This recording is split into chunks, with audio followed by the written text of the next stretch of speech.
on a deserted island in the middle of the ocean, and no one knows where it is. There is a woman sleeping on the sand, and when she wakes up, she finds that there is a seashell next to her. She didn't remember anything, and didn't remember how she came to this island. She keeps running on the island, until she finds a girl standing far away and coming toward her. When they meet, they talk to each other, and they try to remember anything, but both lost their memory. Meanwhile, the woman shows her seashell, and the girl tells her that when she woke up, she found a knife with her. The woman then says, the seashell will remain with her, because she doesn't trust her. Also, as she can be her friend, she can be her enemy. However, she asks her to put the knife down in front of her, instead of taking it from her by force. And she can actually snatch the knife from her hand and take it. Then they meet someone coming running toward them, and tells them that they aren't alone on the island. There are many people sleeping on the sand, and when they wake up, they don't remember anything about their past, and they lost their memory.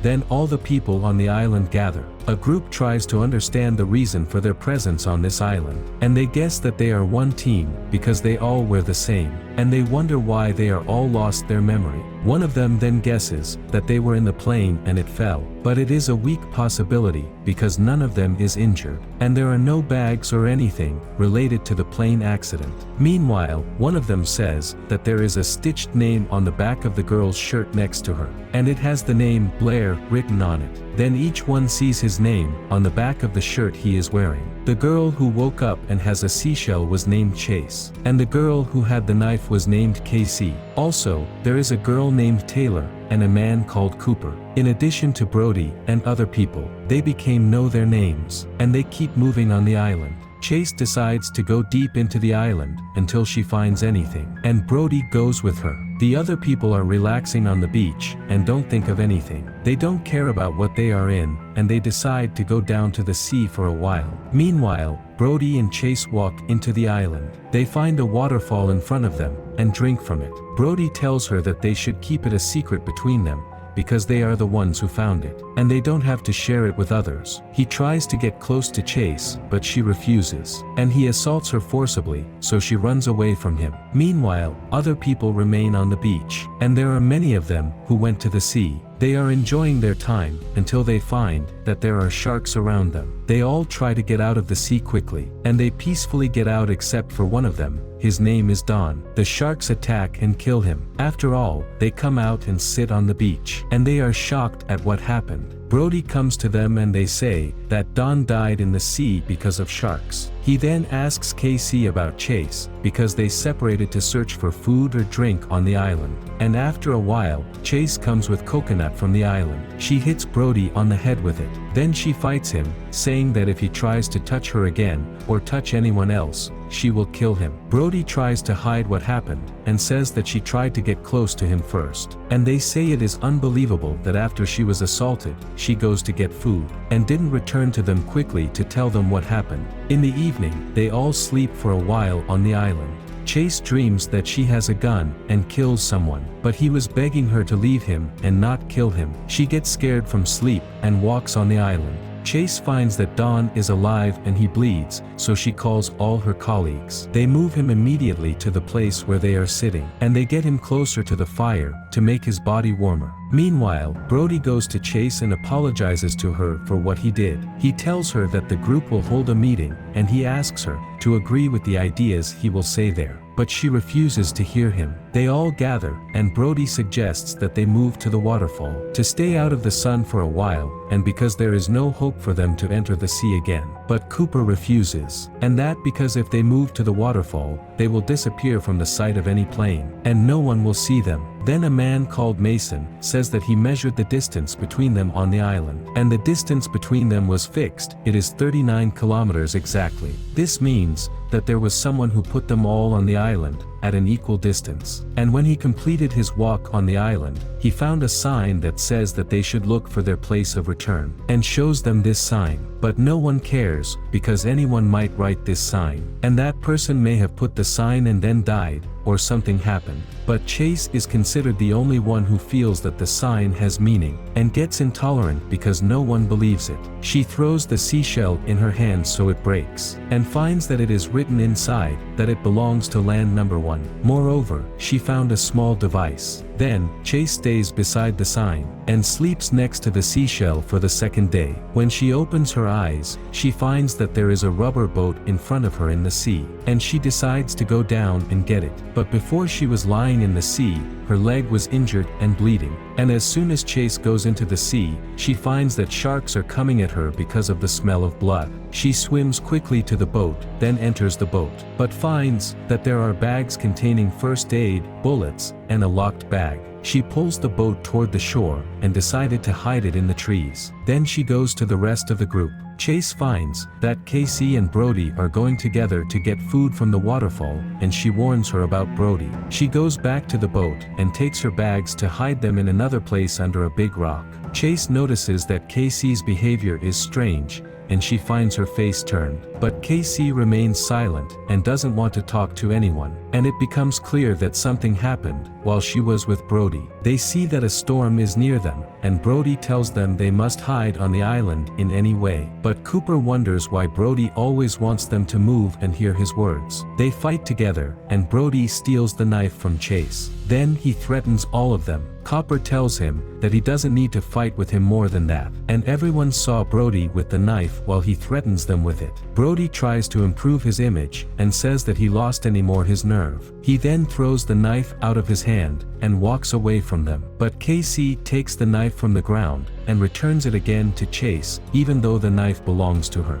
Meanwhile, the storm gets closer to them, and the rain gets more intense. Chase takes them to the boat to hide inside, and they all hide in the boat until the next day. At this time, the storm passes, and they sleep. The next day, Chase wakes up in the boat, and walks on the beach. She returns to the place of her broken seashell, and finds the device inside her. Based on that, she guesses that it might be the key that opens the locked bag, and she actually opens it. She finds that there is a gun, but puts it back in the bag and hides it. Chase then returns to her colleagues again. Meanwhile, a woman named Hayden sits with Casey, and tells Casey that she is sure that something happened to her, because her face has turned since the time she returned with Brody. And after forcing her, she confesses to her that Brody attacked and assaulted her like before when he tried to assault Chase. But she couldn't escape from him like Chase, and it is her fault because she gave him the opportunity to assault her. By then, Chase thinks to go back into the woods to find anything. She moves with Cooper, and they enter the island. They find a large building like an abandoned hotel, so they return again to the group to tell them what they found.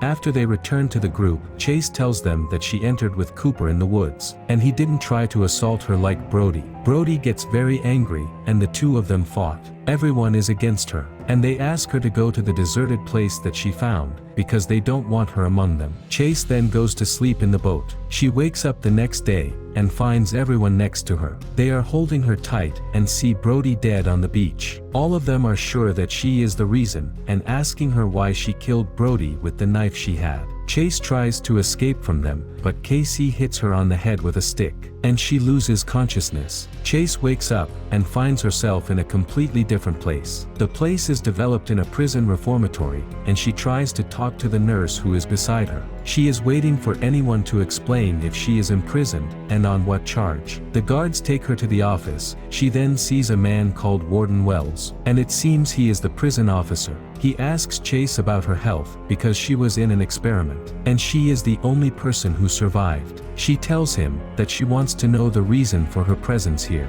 but he explains that this question, the specialists will answer it tomorrow in the session, and she will meet them in order to evaluate her condition. Chase asks about the island she went to, and why she doesn't know how she went there. He tells her that she wasn't there with her body, but rather in a simulation, so that they make her feel they are really on an island, and she was only in a simulator device. Furthermore, she and 9 other prisoners were in the simulation, which gives them a second chance to know what to do if they get out of prison. And after meeting the specialists, she will return again to the simulation and the island. The specialists then return her to the clinic again, and she is supposed to take a hypnotic to sleep for the next day, but she refuses and hits the guards behind her. and takes the nurse as a hostage so that she can escape from the place. But the prison is well secured, and they arrest her. She is put in solitary confinement, and she keeps thinking of an old woman sitting on a red chair who wants to kill her. Thereafter, Chase wakes up the next day, and is summoned to the experts. They explain to her that it was a simulation of her mind, but her body was in an artificial coma. They ask her about her feelings during the simulation, and she tells them that she doesn't understand the question, asking them if was she supposed to do something specific on the island. The specialists explain to her the simulation helps them to know when the prisoners will get out of prison. And what will they do? Will they return to their crimes as Brody did? The nature of simulation degrades the nature of the growing up and upbringing of criminals. Furthermore, they think that changing a person's circumstances affect his nature. As a result, they all lost their memory, as if they started from the beginning. But Chase was able to get out of the simulation. This is the first time that this happened, and they don't know the reason for it. After the session ends, Chase is waiting for their decision. And will she go back to the simulation, or will she go to prison? She sits with Wells, then he tells her that he isn't convinced of the whole idea of simulation, and is trying to cancel it. He then says criminals deserve imprisonment only, and that whoever dies in the simulation will die in reality, because the simulation controls the brain itself. Therefore Brody died, and he deserves it because of his actions. But the problem is that someone on the island is the one who killed Brody. After that, Chase returns to the session again. They tell her that she is going back to the simulation, and that the decision is not up to her. She must carry out the decision by force. Meanwhile, Chase fights with them and beats them, but the guards stop her, and she goes back to the simulation. After she takes the hypnotic by force, she goes back to the place of the simulation by car, escapes from the car after she hits the gatekeeper, and she finds a building named Land Number 1 written on it. She enters and beats the camera guard. Then she steals a doctor's coat so she can move into the building. After that, she reaches the place where the simulation is at, and sees her colleagues in front of her. Wells is behind her, and tells her that she knows this place, and she was there before. The guards then attack her, and give her a drug to enter the simulation. Once again, Chase returns to the island, and wakes up from the coma she was in. Then Chase hears that they are saying she has been unconscious for 10 minutes, but she tells them that she has been unconscious for more than that, and tries to explain to them everything that she saw and happened. She says they are in a prison, but their minds are inside a simulation. The island isn't real, and that they are already criminals. They think she becomes crazy because of the hit, and no one believes her. Hayden listens to Chase, and remembers memories of her. She killed someone in his car, and crossed out his name from her notebook. Then she wakes up. Meanwhile, KC then says that Chase is the only one who finds strange things in unknown places, and hides them from the group, so they must search her well. But Chase tries to run away from them, and everyone is running to catch her, and see what she's hiding. Meanwhile, a man and a woman appear on the island with a big knife, and they ask the group about what is happening. Cooper tells them that it is a misunderstanding, nothing more. He introduces himself to them, and knows that their names are Bonnie and Clyde. They say that they were on the other side of the island, and when they saw the fire, they decided to move toward the place of fire. They all gather again and trust in Bonnie and Clyde, but Chase asks them how they never talked about the body of Brody's that was thrown on the island.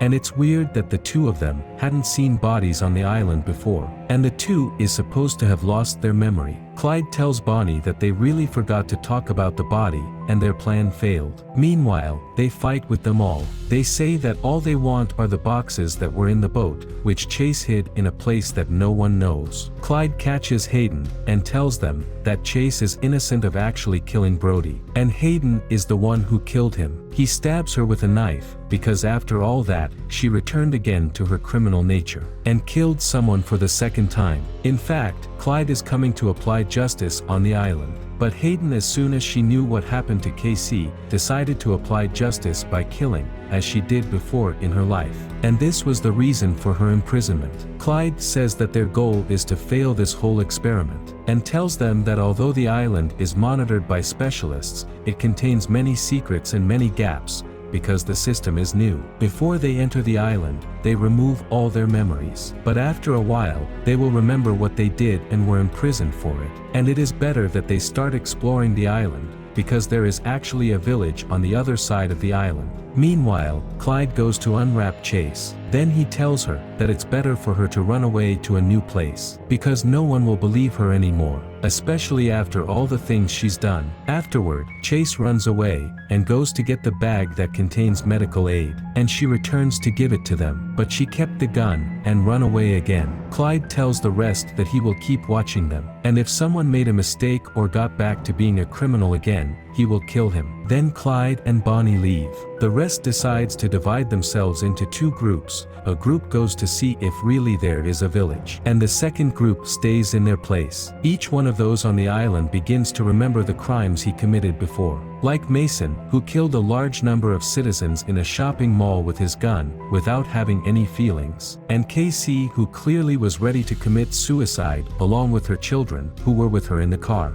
And this is what really happened, but the children were the ones who drowned. And Blair, who was a nurse, saw old patients wish to die in front of her, instead of the pain they felt. But in the hospital, the patient who asks for euthanasia, the management wastes his papers, and they were keeping exploiting the patient and his family, to take all their money from them. Most likely, she is the one who killed them to have mercy on them of pain, and this is the reason that she knows a lot of medical information. Even Chase, who arrives at the abandoned hotel, imagines her mother sitting in front of her on the red chair, and she asks Chase why she killed her. Her mother then gets up from the chair and holds her neck. Chase keeps saying that what she sees isn't real, until her mother disappears in front of her. She finds a key to room number 39 in front of her, and goes to this room. Meanwhile, Taylor is on the beach, decides to run away from the island by a boat. Blair tries to stop her from what she is thinking, because Clyde has forbidden them from leaving the island for any reason. But Taylor doesn't listen to her, and she gets into the boat. Then she goes away from the island. But as soon as she was close to another island, the boat tipped over and she get hurt due by the island's rocks. When she arrives on the island, she finds there is a skull written on it, that it is owned by land number 2. Taylor remembers when she stole the bank with her lover, and when they killed the bank's guard. Then she tries to discover the island. Meanwhile, Casey remembers what happened to her, and that she wasn't happy with her life, because of her husband who was broke, and always hit her in front of her 2 children. She liked a customer who came to the bar where she worked, and they got close to each other. But when her husband knew about that, he tried to drown her. Then he told her that he would divorce her, and will never make her see the children again. At that time, she decided to make the children sleep, and took them to her car, then went down into the water, to commit suicide with her children. After she wakes up, she keeps crying, and sees the imaginations of her children and the car in front of her. Meanwhile, Blair is still with Dawn on the island, and because she helps and treats him, he loves her, and wants to marry her. At the same time, Dawn remembers when he loved his colleague at work who was married. She always rejected him, and tried to keep away from him. Even she threw his roses in the rubbish, and informed the company's management. But he met her, after everyone leaves the company, and told her that she hurt his feelings when she rejected him, that is why she has to die. He then strangled her to death, and wakes up from his memory, but Blair leaves without giving him an answer. During this time, Casey still crying, and remembers what happened to her kids. Then her colleague Moses comes to reassure her that she already paid for what she did, and that they have to think about what's happening now, and try to get out of the island. She suggests that they have to look for Chase, because she is the one who will help them. Meanwhile, Chase is in the hotel, but she feels like someone is coming for her, so she attacks him. She finds out that he is Cooper, and tells her that he is looking for her. Then she tells him that she found pictures of her, that made her remember her life, and also found a picture they took together, and it seems they knew each other before, but they don't remember the details. Meanwhile, Taylor is sleeping on the second island, and she finds a plate of soup, and starts drinking it. Clyde and Bonnie appear before her, and he tells her that she is on the island of Cannibal, and she has 2 choices: either stay on the island, or get back with them. He then says that more importantly, there is nothing on the island to make the soup. Taylor is shocked, and she takes off the gauze on her hand to find that her fingers were cut off, and she keeps screaming. The night comes, and Casey is sleeping in the village that she found with Moses. She wakes up in the night hearing her children's voices, and that they set fire to the houses. When Moses feels the fire, he wakes up to see what's happening, but he is shocked when saw her holding a flame, and setting fire to the houses while talking with her kids. He then tries to wake her up, and they run away from the fire. Meanwhile, Chase remembers how her mother was cruel to her, and they were always fighting. But when Chase grew up,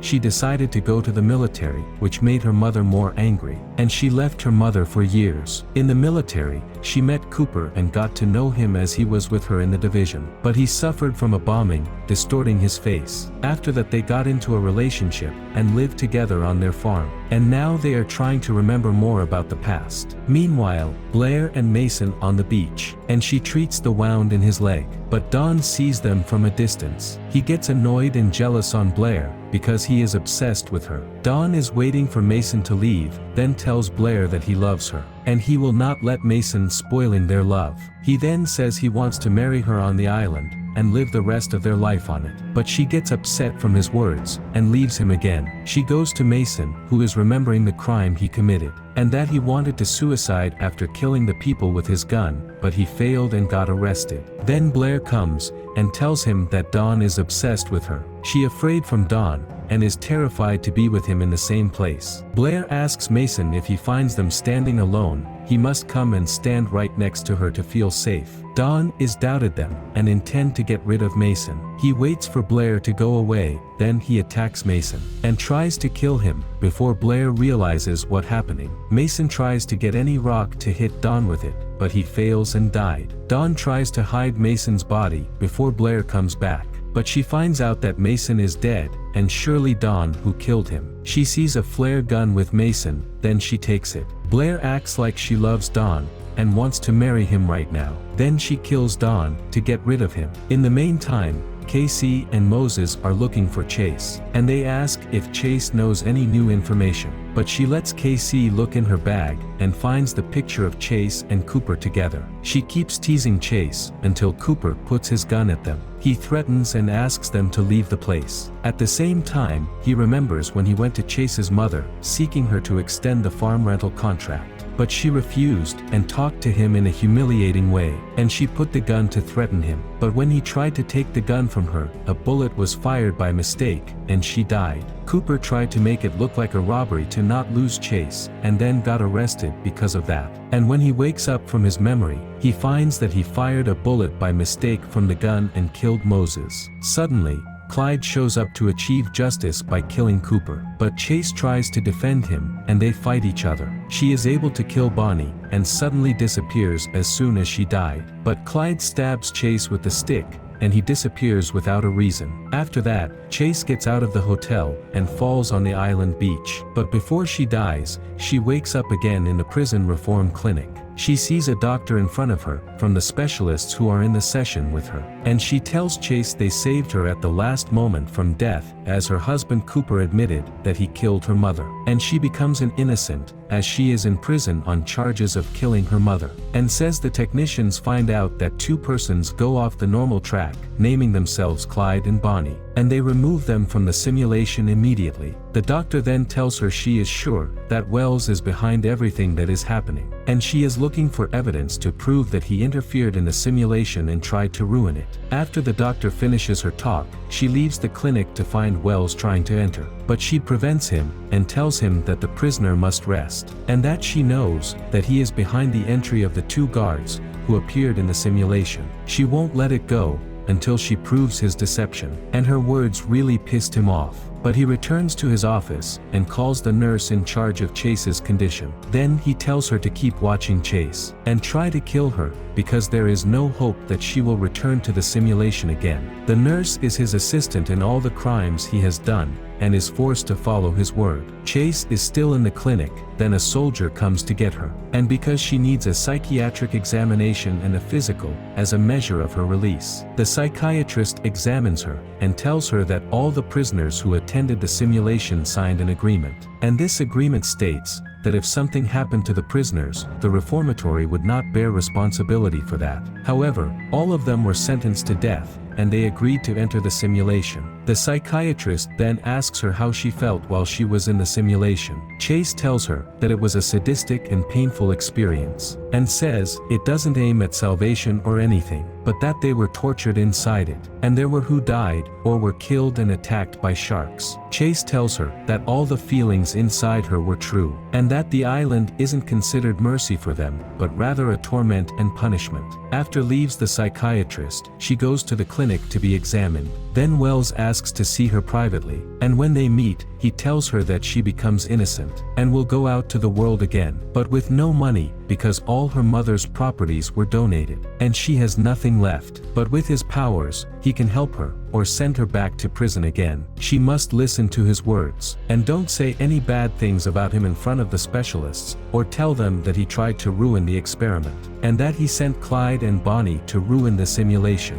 Wells tells her that this is because criminals deserve execution, and not another chance. Like Mason, who shot fire at people in a shopping mall, and killed them, then failed to commit suicide. Or Nurse Blair, who decided to kill all her patients, considering that she had euthanized them, and she killed 25 cases. Or Brody, who was a rapist. Chase agrees, but only on one condition. She wants to see her husband Cooper, and tells him that she knows he was the one who killed her mother, and he was the reason why she was sentenced to death. Meanwhile, Clyde and Bonnie go to trial because of what they did, and that they tried to spoil the program. The specialists ask them if there is someone who helped them do this, and the two look at Wells, but the two deny that there is someone who helped them, and that it was their idea. They are suspended from work until the investigation is completed. Chase's turn comes, and they talk to her about what she lived on the island, and tell her that the weapon that was on the island was there by mistake, and say that someone hacked the program